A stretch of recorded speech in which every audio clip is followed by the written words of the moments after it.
This ETF, the VanEck Video Gaming and eSports, could very well be one of the top ETFs for the next 6 to 12 months within the DEGIRO Core Selection, so you can actually buy it with just €1 in transaction fees. Convenient for the smaller investor. But keep in mind, as I already mentioned in the introduction, always pay close attention to the annual expense ratio.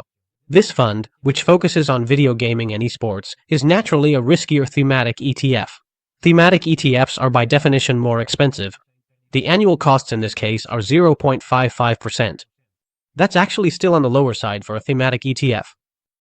Let's take a look at some characteristics that might explain why this fund could perform very well over the next 6 to 12 months. But pay attention, follow the entire analysis so you really understand what's going on. In addition, you still need to do your own research, and I'll also explain how you can possibly limit your losses. If we're lucky, and let's be grateful for that, the market will continue to rise. Hopefully that's the case for everyone. Then we can set up a certain method to at least limit our losses. So, VanEck Video Gaming and eSports. Well, the trend speaks for itself.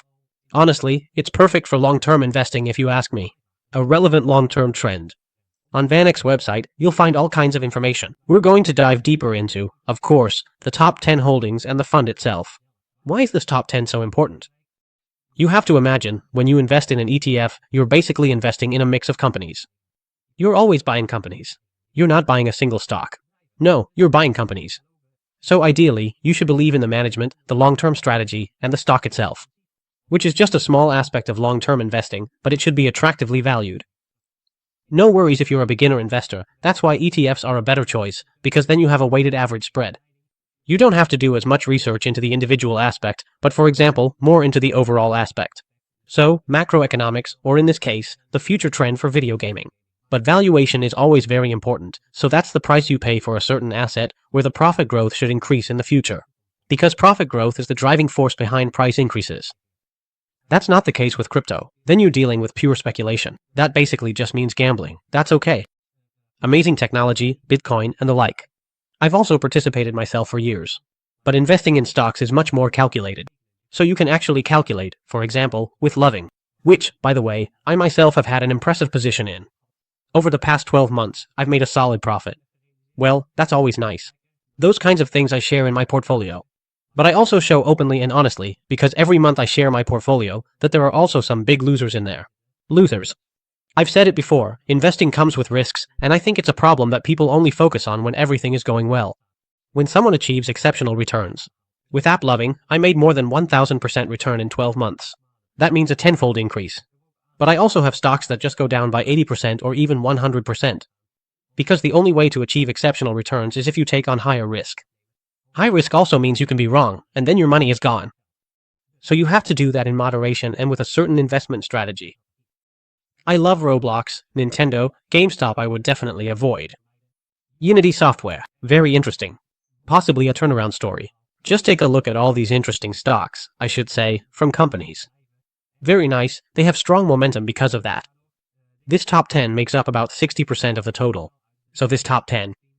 The performance of these companies has a strong influence on the future development of this ETF. There are even more. In total, there are 25 included. That means 40% is also invested in 15 other stocks. Yes, you can research those yourself. You go to Documents, and here you'll find a summary of the portfolio file. Well, take a look at that. It's always good to remember that when you're investing in ETFs, one thing you definitely want to look at is the price. Ideally, you just pay a very low price, so that in the future the profits of this basket will grow. This basket of companies. That's why the price-to-earnings ratio is very important. Historically, an acceptable price-to-earnings ratio is 15, but you have to put that in the right context. For example, are you going to invest in banks? Big banks with little growth potential? Well, then a price-to-earnings ratio of 15 is actually on the high side. In that case, you'd actually prefer to pay 12. Here, we're talking about video gaming companies that might have exponential growth because they have scalable business models with high profit margins. Maybe this is going a bit fast, but that's the case here. Then you might be willing to pay a somewhat higher price. All in all, I think 20 is already getting pretty high, but 26, which isn't cheap, might be acceptable given the current market sentiment. Especially if you look at companies that are indeed scalable. But what is it really about? The profit growth for the future? And at VanEck, they don't provide forecasts for that. For example, on the iShares page, you often do find forecasts. You can see some other things, like the geographic distribution, part Japan. We've already seen Nintendo, China, South Korea. You'll find sector allocations, but in this case, it's really about a concentration in video gaming. If you look at the main risks, always go through those carefully. Risk of investing in smaller companies? Well, that's not too bad. We just saw that the portfolio is 55% large cap stocks, so I think that's not too bad. But they rightly point out the sector concentration risk. So if something happens to this sector, who knows what? People might stop liking gaming, for whatever reason. Then, of course, you have a problem. So sector risk is always an important aspect when it comes to thematic investing. Well, we'll look at some details and dive a bit deeper into that later. Earlier, I talked about the importance of algorithms used for trend investing. In other words, momentum investing at very large banks and other investment firms. Whether I want to believe it or not. All these parties use it, and it really determines how certain stocks, and therefore also ETFs, perform. Earlier in this video, I talked about AppLovin. At Happy Investors, we select individual stock analyses. We're also going to launch Win-Win Investing, where you can passively copy our portfolio to your own investment account. And no one can access your money, and we only charge a percentage. On profits and in bad years, we charge 0% fee, unique in the Netherlands. What we actually do is select, or rather, scan and research, a lot of stocks. I personally use Seeking Alpha. That's no secret, you can buy it yourself if you want. I do have confidence in what I'm good at, and my strength lies in business strategy. I'm an entrepreneur, I am. I also have a background, both at the University of Applied Sciences and university level, in business strategy, and my strength. My personal specialty is researching business strategies. How can it grow in the future? But I also use handy tools myself to put stocks in the right perspective. One of those, for example, is Seeking Alpha. We shared AppLovin in December 2023.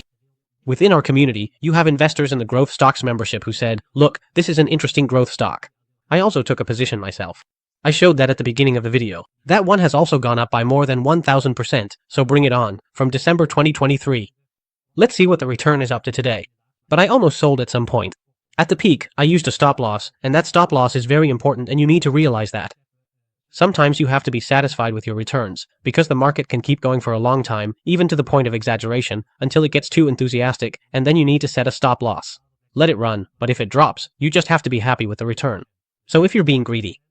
The lessons I've learned in the past are that if you want to make too much money too eagerly with investing, well, brace yourself, because you'll end up making expensive mistakes just like I did.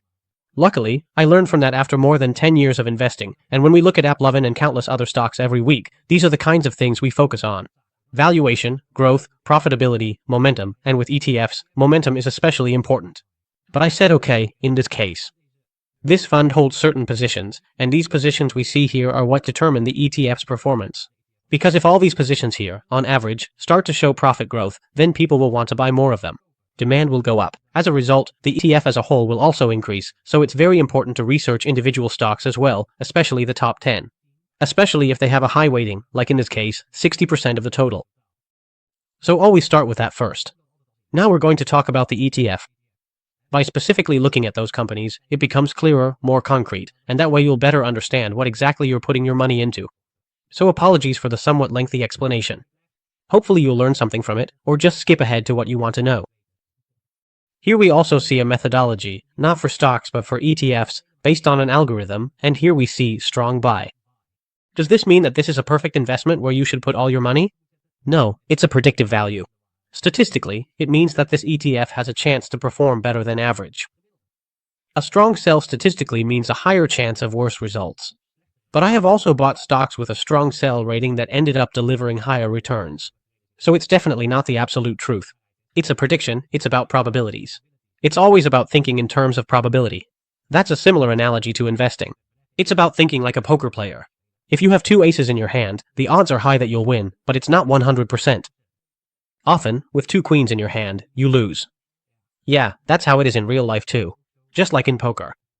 Well, momentum is very important, and as you can see, momentum scores high.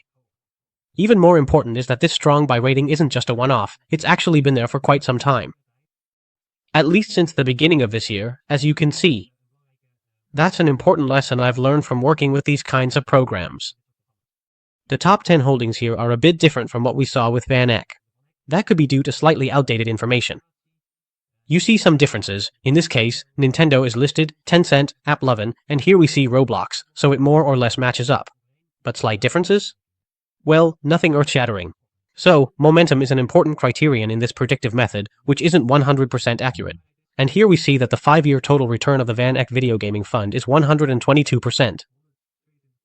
If you had invested money in it 5 years ago, Euro 10,000. More than 100% means your money would have doubled in 5 years. Just try converting that to percentages. That's a seriously high annual average. Over the past 3 years, it was around 16. That means we basically had 2 lost years in those past 5 years. But the momentum over the past 6 months was 25%. So the momentum is very strong, especially if you compare this to the median of all ETFs. So, a comparison with other ETFs. The expense ratio is relatively high, as we've already seen 0.55%, while the median is 0.5%. But keep in mind, as I already mentioned, don't focus blindly on the core selection, but coincidentally as well. The core selection at DEGIRO includes globally diversified ETFs. There are a lot more stocks in there, which will fluctuate much less wildly, and with that you'll be mimicking the market average. And those costs are below 0.2%. With those from Vanguard, they're even very cheap, but most of Vanguard's ETFs aren't available at DEGIRO. So yeah, you have to make choices there. The dividend yield is of course very poor, so we'll skip that, because this is about growth investing and this is definitely not a dividend ETF risk. The risk, funny enough, is always expressed here in the investing world as standard deviation, so how much it deviates from the median in terms of price fluctuations. But what does real risk actually mean? What's the definition I use? Risk means, what is the chance that you permanently lose money? Permanently. Another aspect when you invest in this. Okay, suppose it drops for the next 3 years, but then it goes up again. So after 5 years, you do have a return. But suppose, for example, that after 5 years the return is only 20%, then you have a really poor return. So the second aspect of risk is actually a kind of opportunity cost. If I hadn't invested in this ETF, but in another ETF, I would have achieved a higher return.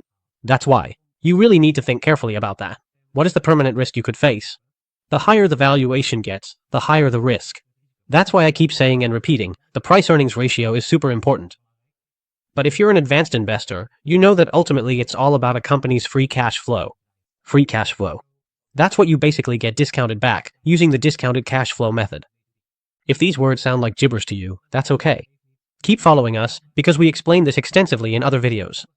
And this process is a learning one, especially if this is the first video you're watching about investing. Yeah, then it might be a bit too much. But that will all come in due time. Liquidity is also an important factor in this fund. There's a fair amount of liquidity. Not a huge amount. You should be able to find that somewhere on VanEck's website as well. Usually it's listed at the beginning, and you can see here again that there's a different amount shown. So you should always keep comparing your sources carefully. An invested capital of nearly 1 billion means high liquidity. What does that mean? Even if you, for example, have 100,000 euros, there's a good chance you could trade that on a daily basis. If you want to exit abruptly, that's usually not an issue with these kinds of amounts. So liquidity is also a factor of the ETF that you want to take into consideration. All in all, we see strong momentum from this fund, especially because there was a correction in the year 2021. Just a quick side note for clarification. This ETF, ESPO from VanEck Video Gaming, falls under the growth category. You have growth investing and value investing. What's the difference? Growth investing means paying a higher price now for potentially higher profit growth in the future. Value investing means paying a relatively lower price, likely with lower profit growth. The best combination is paying a low price with high profit growth, and you only find that if you do a lot of research into stocks. That doesn't apply to ETFs, but what does apply to ETFs is the momentum between growth and value. In other words, growth versus value. These are two different themes to invest in as well. The past few years have been great for growth, and as you can see, it's still going strong, and this trend could continue because of artificial intelligence. If you had gotten in during 2022 after a significant correction in growth, you would have made a 170% return in just 3 years, so that's extreme. But it can also turn around. The sentiment can shift when recession fears arise, when the AI hype bubble keeps growing and then bursts, or when interest rates go up. If inflation stays high, people will start investing more cautiously and there will be a stronger trend toward value investing. Well, value investors have been saying for over a decade, now is the time for value investing. They actually say that every year. That's funny. I am a good investor, but there are no two camps. You have to be able to shift between the two. I know that's convenient. Or will the next 6 to 12 months still be for growth? No idea. But that is an important aspect for this video. Because the VanEck Video Gaming is by definition growth, growth, growth, growth. But keep in mind there can be significant price drops. Just because of Trumpy, there was already a drop of about 16%. But you see frequent declines with this ETF, and this is just a small overview. Again, 15%. Here, of course, we saw a bigger drop. First with about minus 18%, then climbed back up a bit, only to drop by minus 50% over the next year and a half. So, coming back to the question, what is the risk? The risk is that you think, super interesting video, Jorik. Thank you, I'm still going to invest a small part of my money. But pay attention, my tip is, don't invest more than 10% of your total investable assets in a thematic ETF. Well, that's all up to you. This isn't personal advice, you know that. And what will happen? Maybe it will drop, and maybe it will fall by minus 40% and just simmer at that level for 3 years. Does this happen more often? Yes, this happens more often. Just look at, for example, the ICS Global Clean Energy ETF. It sounds so easy, but what if you had bought in at the peak in 2021? We're now more than 4 years later and you're still down 60%. So what's the real risk? The real risk is that after 5 years, you're fed up with all those damn red numbers and you think, screw it, I'll take my loss. Of the 10,000 euros you invested, you only have 4,000 euro left. Keep in mind, inflation still has to be subtracted from that. You don't see it, but it does get taken off. So you're actually losing more than 60%. What is the real risk? That's the same risk we see with the video gaming ETF. So it's great that it's in the core selection and great that it currently has strong momentum. And it's great that it contains nice stocks with, I think, an acceptable valuation, with fun companies like Nintendo, AppLovin, and Roblox. Nice, but keep in mind that investing offers no guarantees of future profits, so be aware of the downside risk. What can you say based on technical analysis? That's a price chart. Well, absolutely nothing. You can see a clear, strong upward trend. The momentum is really strong. What I would do myself is maybe just wait patiently for a bit. That's what I would do anyway. I have to be honest, I've gotten excited about this ETF again. It's been a while since I looked at this content, so the holdings. There are some fantastic companies in those positions. But when I see patterns like this, I think, yeah, this is really good and we've seen strong momentum. We just saw that, so it's promising for the next 6 to 12 months. But with a really rapid rise, it often happens that there's also a sudden drop. That can be due to 2 factors. One is that people simply take profits. The second is if there's any short-term setback or fear or anxiety, then the correction in momentum investments is very big, and that also has to do with those algorithms. So keep in mind, it's quite possible that this fantastic ETF could experience significant price drops, but it is overall, it looks good. I'm enthusiastic about it. I also think it has a lot of long-term potential for the next 6 to 12 months. But do keep in mind, things could also turn out differently than you might hope.